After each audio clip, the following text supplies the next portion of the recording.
Hai, Assalamualaikum semua. Welcome back to my channel. Nama saya Ira Zohari. Okay, so kalau kata awak suka video-video macam ni, jangan lupa like dan komen sebab orang ramai boleh dapat juga manfaat daripada video ni. Okay, so untuk video kali ni saya nak kongsikan macam mana kita nak set goal supaya ia menjadi reality. Kebanyakannya orang, dia set goal tapi goal tu macam tak bernyawa sebab dia tak hidup dalam goal tu. Masalah untuk orang yang nak set goal ni, bukanlah goal dia kecil ataupun besar, ataupun terlalu besar. Cumanya goal dia, tapi cara awak hidup dalam goal tu. Ramai orang set goal, tapi dia lupa satu benda yang paling penting adalah visualization. Goal bukan sekadar tulis atas kertas. Tapi goal, kita kena hidup dalam goal tu. Kita kena hidup dalam impian yang kita nak cipta. So, dia kena ada visualization. Otak tak boleh beza antara bayangan ataupun reality. Dia ikut apa yang kita latih. Kalau awak selalu fikir yang macam buruk-buruk apa yang jadi dekat awak, itu apa yang akan berlaku. Sebab tu awak rasa macam kenapa life aku tak habis-habis dengan kesedihan, kemurungan, stress, anxiety, depression, kemurungan, everything. Dia masih berada dalam circle. Maksudnya dia masih dalam loop. Dia setiap tahun ke tahun awak rasa macam kenapa life aku ni tak pernah ada perubahan. Sebab kita latih otak kita jadi macam tu. Jadi untuk awak tukar perubahan tu, awak perlukan another training yang membuatkan otak awak berfikir secara sukses ataupun kehidupan apa yang awak nak. Okay, jadi saya nak bagi awak contoh untuk konsep ni. Bayangkan ada orang A versus orang B. Dua-dua ada goal. Untuk orang A, dia set goal duit je. Contoh dia kata dekat diri dia, aku nak ada RM100,000. Tapi cara dia hidup sama, cara bercakap sama. Cara bercakap tu maksudnya macam, boleh ke hari ni aku macam, boleh ke? Aduh, bersalah lah pula. Circle yang sama dan mindset yang sama. Result, duit jadi nombor kosong dan impian jadi macam tak ada nyawa. Orang B, dia ada set goal plus lifestyle dia.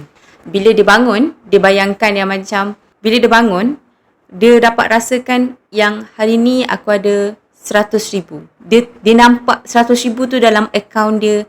So, dia percaya dengan RM100,000 yang ada dalam akaun dia. Cara dia bangun happy, cara dia bangun dia rasa bersemangat, cara dia bangun adalah dia nampak peluang yang akan ada depan mata dia. So, result, duit adalah kesan sampingan kepada versi baru dia.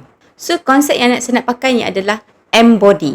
Maksudnya adalah being ataupun menjadi. Orang yang capai goal dia, bukan dia capai goal dia baru dia berubah. Tapi dia berubah dulu and reality tu akan ikut dia. Embody maksudnya hidup sebagai versi yang dah capai goal tu. Cara fikir, cara respon, cara pilih environment. So, ada satu quotes ni, you don't chase the goal. You become the person who naturally attracts it. Tiada goal yang jahat. Nak duit, bukanlah jadi orang yang materialistik. Nak hidup senang, bukan orang yang tamak. Nak tenang, bukanlah dia jadi orang yang malas. Yang salah, bukan goal. Yang salah tu adalah bila kita rasa bersalah dengan impian kita sendiri. Contoh rasa bersalah dengan impian dia sendiri, macam, kalau aku berjaya kan nanti macam mana dengan pasangan aku yang dia macam, okey ke dengan aku punya perubahan ni, macam, itu adalah yang rasa bersalah dengan impian sendiri tanpa awak sedar. So, saya kongsikan kenapa orang tak boleh nak kekal dalam impian dia ataupun goal dia sebab environment dia. Masalah orang sebenarnya bukan disiplin. Masalah orang adalah persekitaran dia. Mungkin sebab circle tak support, orang sekeliling kehidupan dia struggle dan sentiasa dalam kesusahan. Bila dia berubah, dia anggap pelik. Impian besar mati perlahan dalam environment yang salah. So, kalau awak nak kekal dalam perjalanan impian awak komen impian so that kita tahu yang macam kita akan bergerak ke arah impian kita. And kalau awak rasa awak perlukan circle yang bagus, group yang bagus, komen group dan juga email awak, saya akan share link untuk awak berada dalam group dan environment yang bagus. So, itu sahaja untuk video kali ni. Saya harap saya dapat bantu sedikit sebanyak daripada video kali ni. Jangan lupa untuk subscribe, love and comment so that ramai yang boleh dapat impact daripada video macam ni. Saya jumpa awak di video akan datang. Bye. Assalamualaikum.